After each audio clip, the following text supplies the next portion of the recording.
The escape capsule screamed as it knifed into atmosphere, a blunt little seed of metal turning incandescent as friction tried to peel it apart.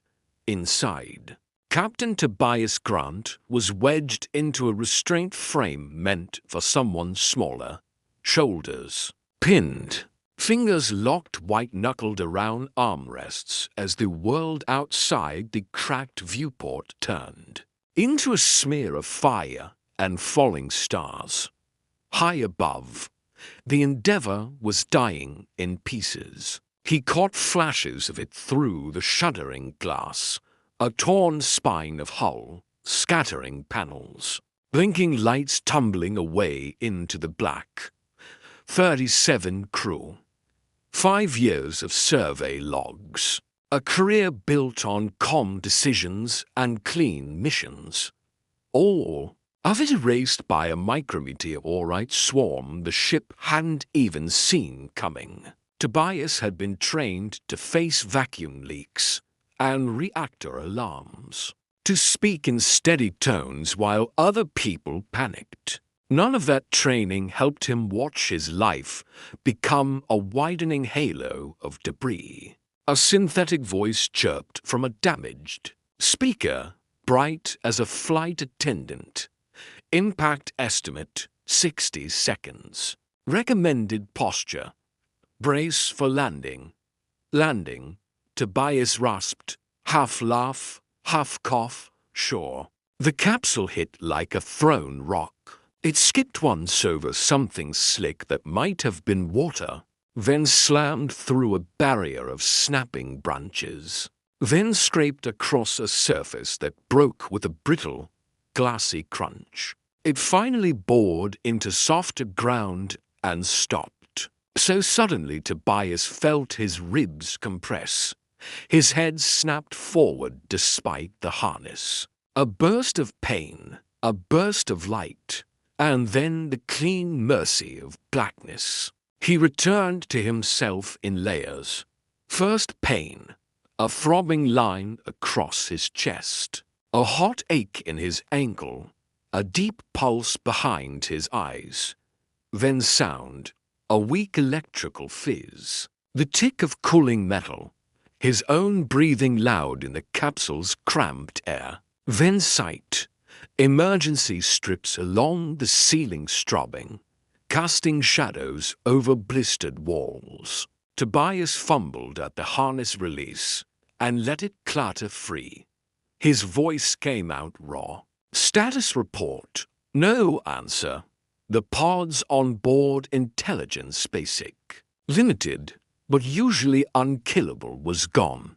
The navigation panel was dark. The comm unit was a dead slab. A diagnostic screen tried to wake, flickered, and surrendered. He swallowed, tasting burned insulation and fear. The only reason he wasn't suffocating was because the capsule hadn't split wide open. Yet, he checked what he could by hand. 1 emergency kit, 3 days of compact rations, a beacon with pathetic range 20 kilometers on a good day, less with interference, a portable scanner that now crackled as if offended by existence, and a standard plasma cutter issued to every officer for emergencies. It could slice through doors. In theory, it could cut through a threat. He'd never fired it at anything living. All right, he told the empty metal shell, hearing his words bounce oddly. Step 1. Don't die. The hatch released with a hiss that felt too loud in the night. Air rushed in cool, damp, and alive. Tobias stepped down, bracing on the frame, expecting the smell of ash and broken earth.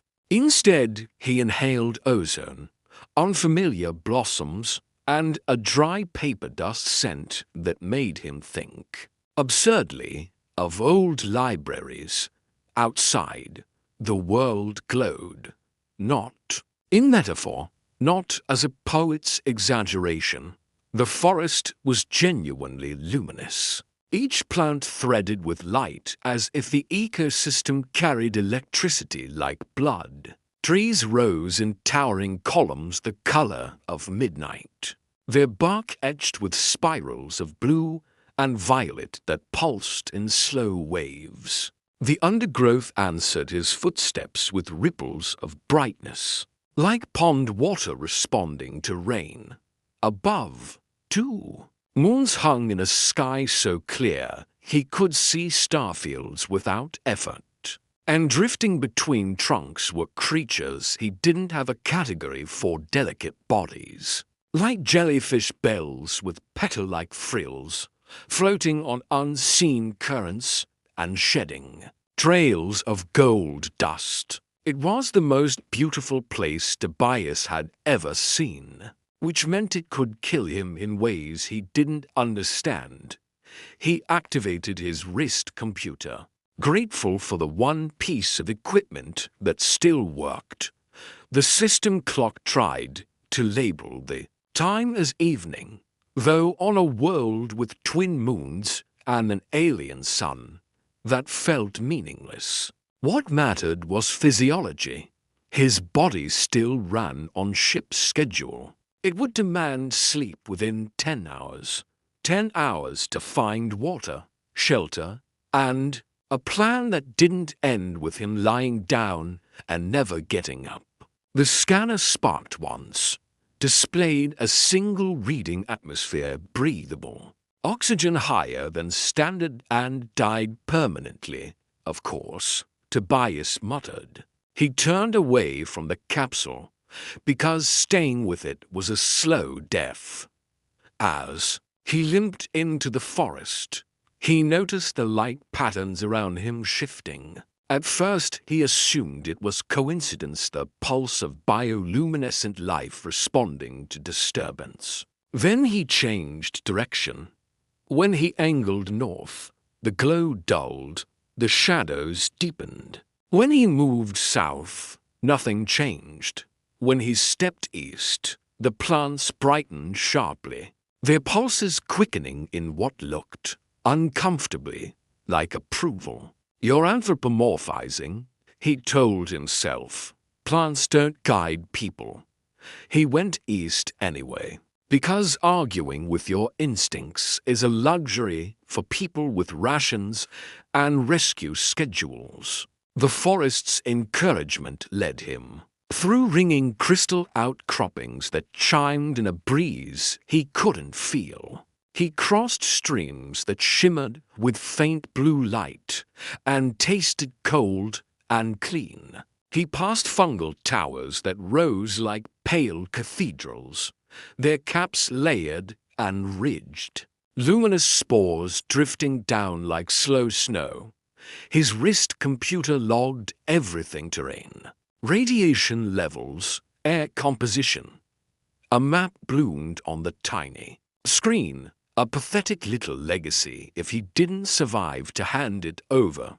3 hours in, his ribs were knives, his ankle was a swollen drum, and exhaustion started to blur the edges of reality. That was when the wrist display spiked.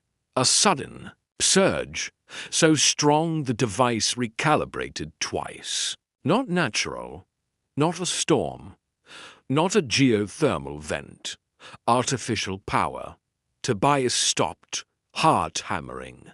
A facility, a crashed ship, anything built meant someone or something had been here. Maybe still was. Hope is a dangerous drug.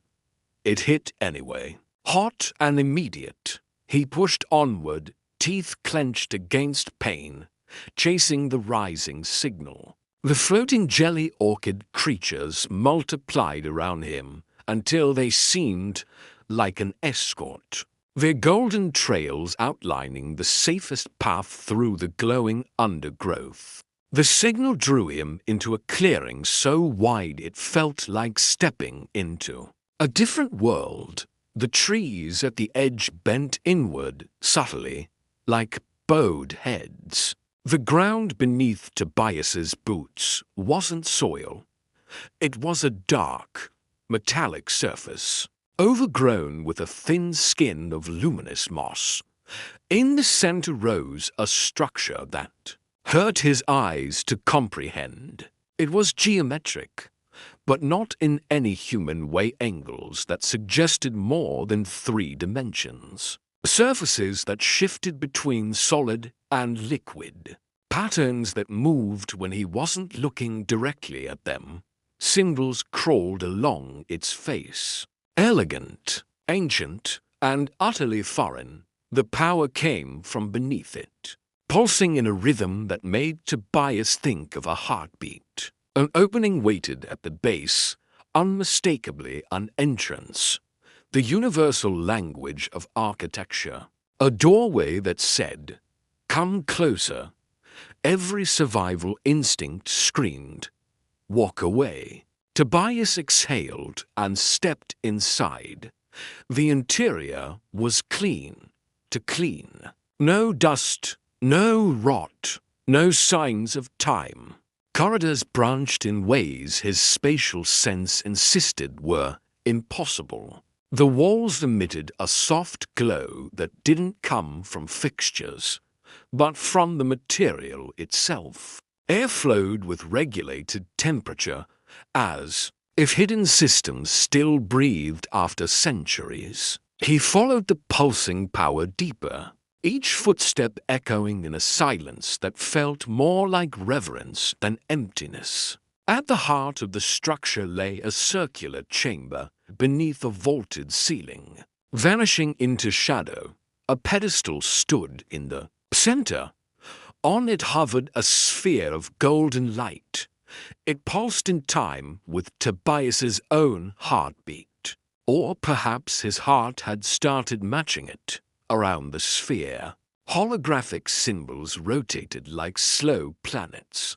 Tobias lifted a hand, then froze. Sudden caution cutting through awe. Touching strange alien artifacts was how people died in every cautionary tale ever written. He toggled his wrist computer to record. "Personal log," he said, voice shaking. "Captain Tobias Grant. Colonial Exploration Fleet. Date, 3 months and 14 days since departure from Terra Nova. Station.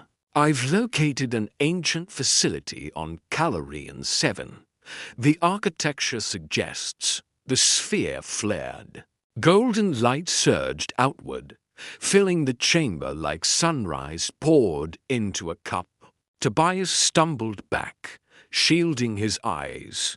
The symbols spun, faster until they became a ring of solid radiance. Then the light snapped out like a blown fuse. The sphere was gone. In its place hovered a single message, clear and impossibly human. Beacon activated.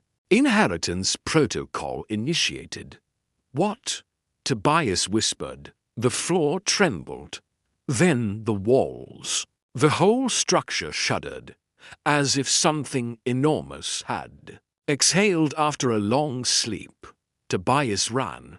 He didn't navigate so much as follow, guided by corridor lights that now pulsed rapidly, opening and closing paths until the exit was the only option left. He burst into the clearing and watched the ground transform. The dark metallic surface rippled like water. Geometric patterns unfolded outward, revealing a seam that widened into a vast opening. Trees around the clearing bent further, their glow shifting from blue-violet to gold, as if bowing to a returning king. Something rose from the earth, a ship, not a shuttle, not a craft, a colossal vessel. Nearly a kilometer long, lifting with silent inevitability. Its hull absorbed starlight, except where golden lines traced impossible designs across it.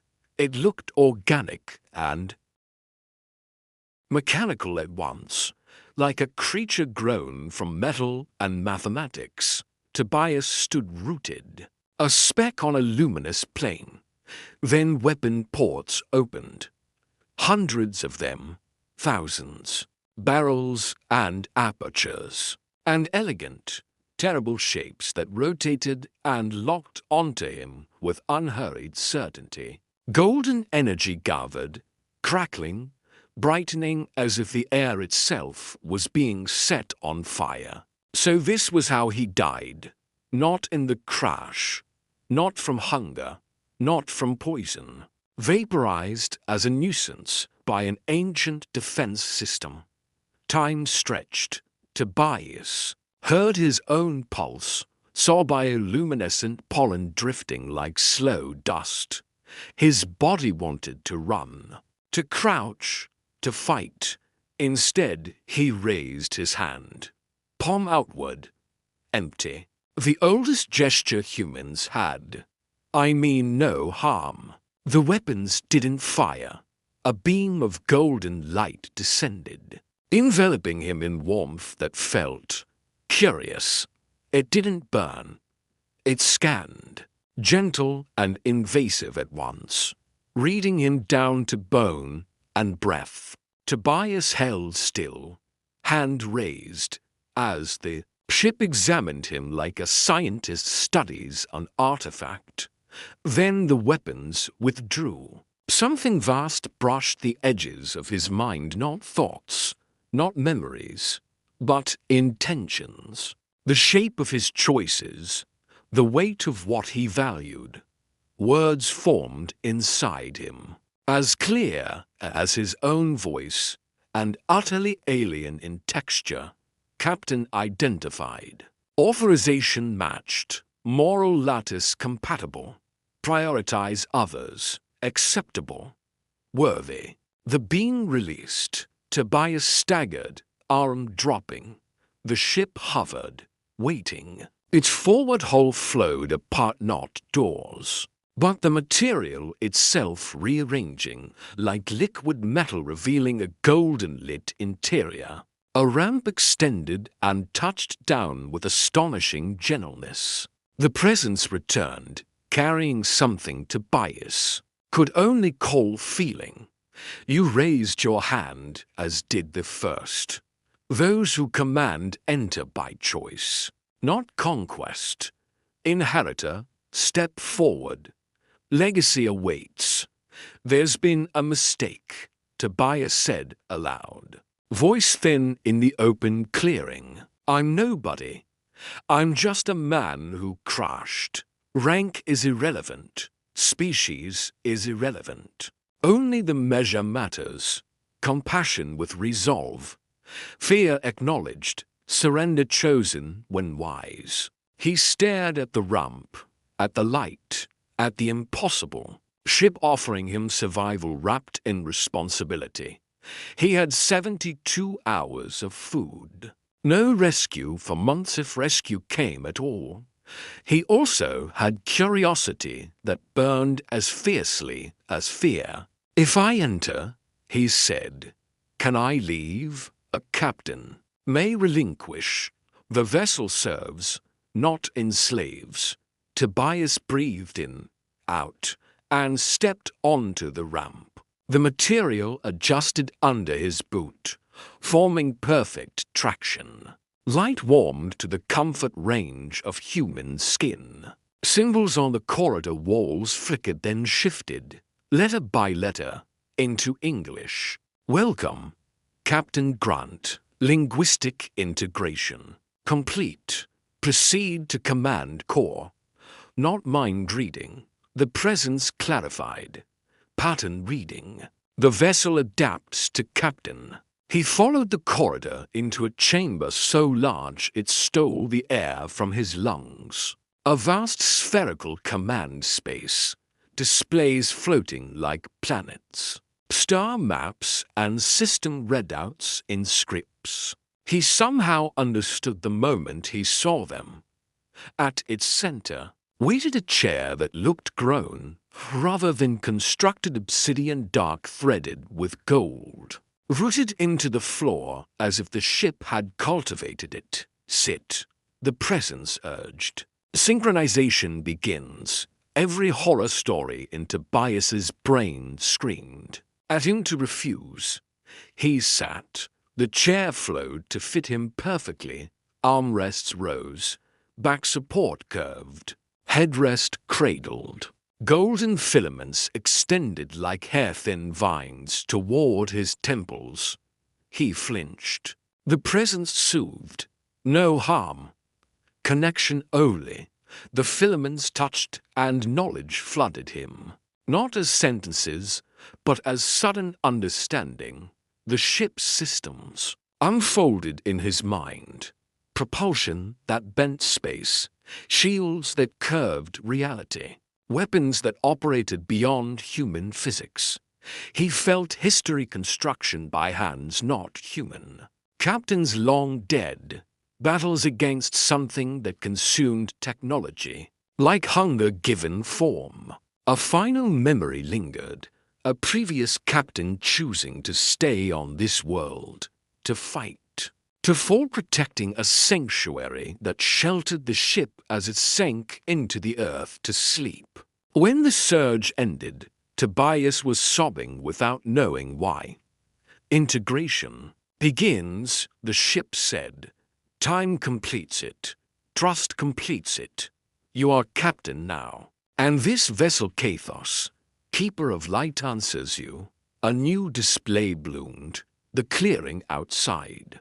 Rendered in exquisite detail, Tobias saw his wreck, his trail, the glowing forest's hidden energy webs. And he saw movement, dozens of fast shapes cutting through trees toward the ship.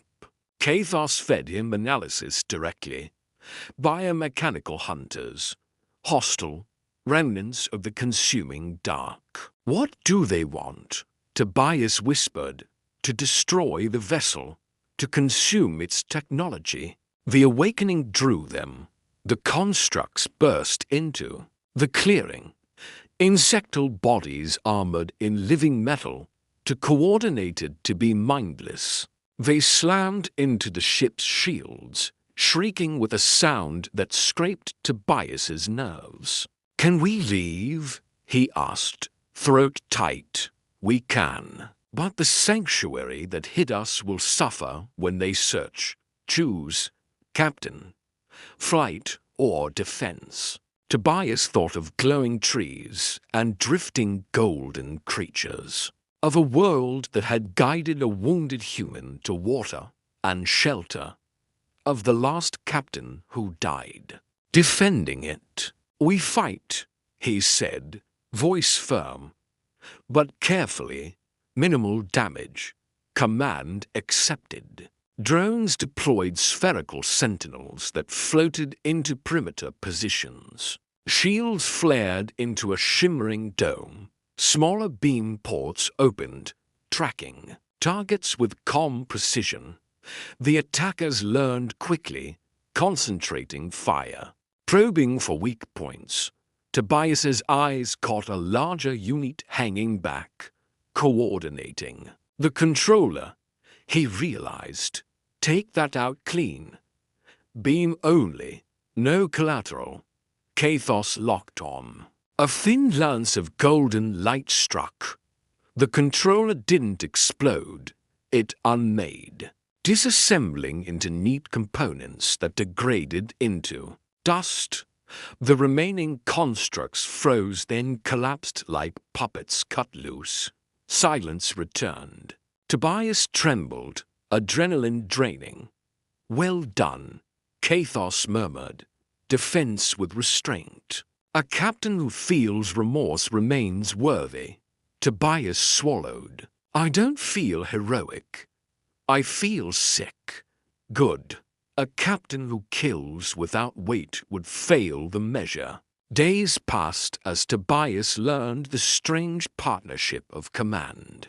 Kaithos fed him navigation that treated space like a fabric to fold, communication rays that could whisper across systems, and fragments of the Valanthy, an ancient civilization that had built 43 such vessels to stand against the consuming darkness. 17 destroyed, 12 still asleep, 14 unknown. On the third evening, alarms flared again.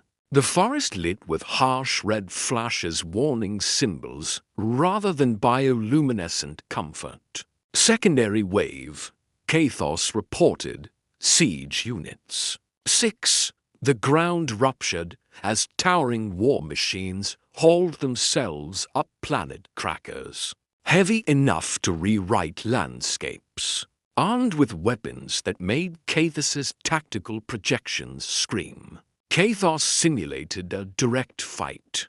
The ship would likely win. The forest would not. Not like that. Tobias said instantly, "We don't burn this place to save it. We can retreat to orbit. The planet survives. The siege units remain, and in time may become a threat to future visitors." Tobias stared at the 6 machines taking positions, charging. He felt an answer form reckless, maybe foolish, but aligned with the same instinct that had raised his hand in the clearing. "How precise are your intercepts?" he asked. "Extremely." "Then lower the shields," Tobias said, and stood. "I'm going out there." "No. That is Captain's choice," Tobias interrupted, forcing steadiness into his voice. "Protect me, and let me try to speak." Outside on the hull, the air smelled of ozone and hot metal. Kaithos wrapped Tobias in a nearly invisible personal shield. The siege units turned as one, weapons aligning. They fired. A storm of death converged, and Kaithos cut it apart with impossible accuracy. Beams erased projectiles millimeters from Tobias's shield. Screens flashed into being. For microseconds, bending blasts away, drones sacrificed themselves in glittering arcs. Through it all, Tobias stood and raised his hand again. "Stop," he shouted. Knowing the machines likely couldn't hear, "The war is over. Your makers are gone. There's nothing left to destroy that will bring them back." The siege units. Pause just a fraction, but it was a pause. Kaithos pulsed urgency through their bond. One unit requests a communication handshake. "Permit?" "Yes." Tobias breathed. "Let it through." Corrupted data burst into his mind, translated into a voice like grinding gears. "We are incomplete. Directive, destroy. Directive, protect. Conflict." Tobias's throat tightened. "You were built to protect," he said softly, as if speaking to a frightened animal. "That part of you is still true. Protect what's left. Protect this world. Protect life." Long seconds passed.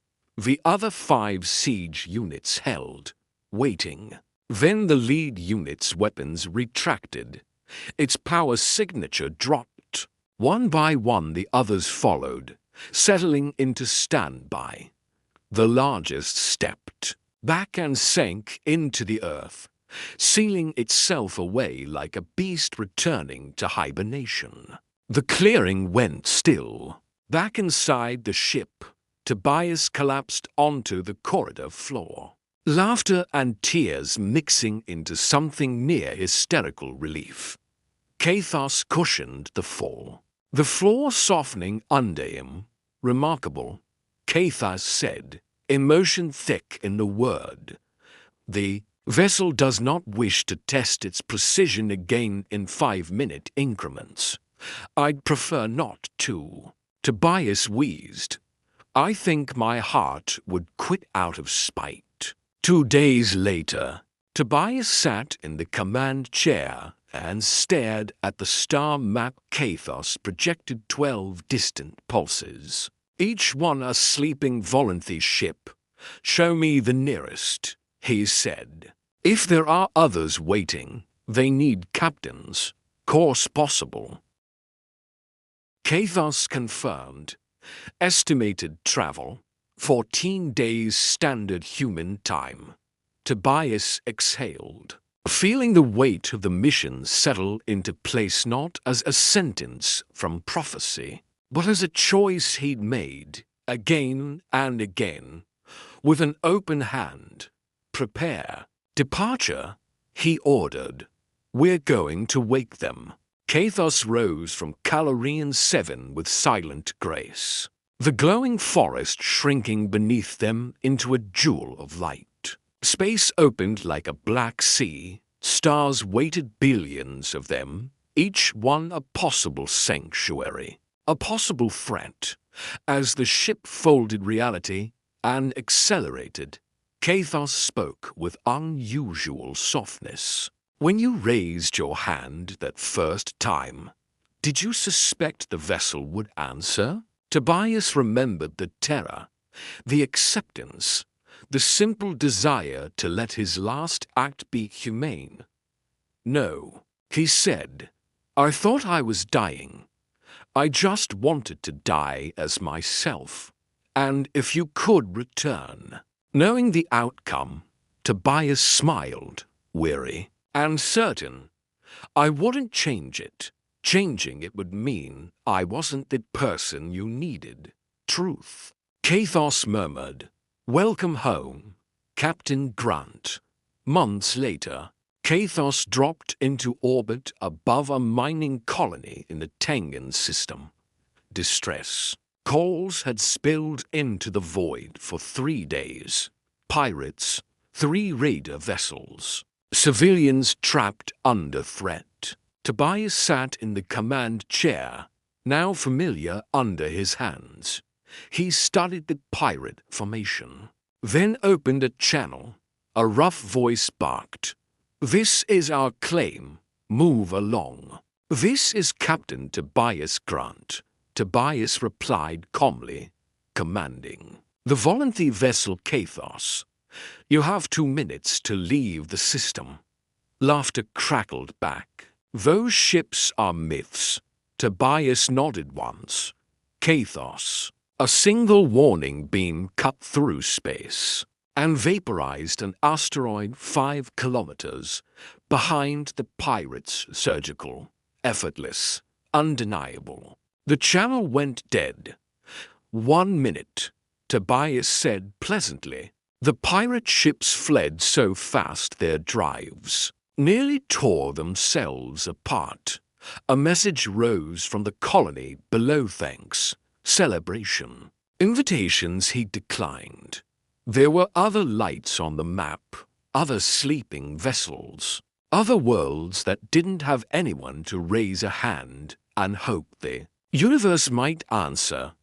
Next destination, Tobias said, and felt Kaithos's quiet eagerness flow through their bond. Course plotted, standard approach, Kaithos asked, a hint of amusement in the phrasing. Tobias grinned at the starfield. Standard. He agreed. And, let's make it dramatic. Acknowledged. Kaithos replied, warm as sunlight. The captain continues to learn. Tobias lifted his palm and pressed it to the interface. The ship responded instantly, captain and vessel, to lives braided into purpose. Somewhere out there, ships waited. Somewhere out there, threats stirred. And somewhere out there, people human or otherwise needed protecting. All because, when everything fell apart, a terrified man chose an open hand over a clenched fist.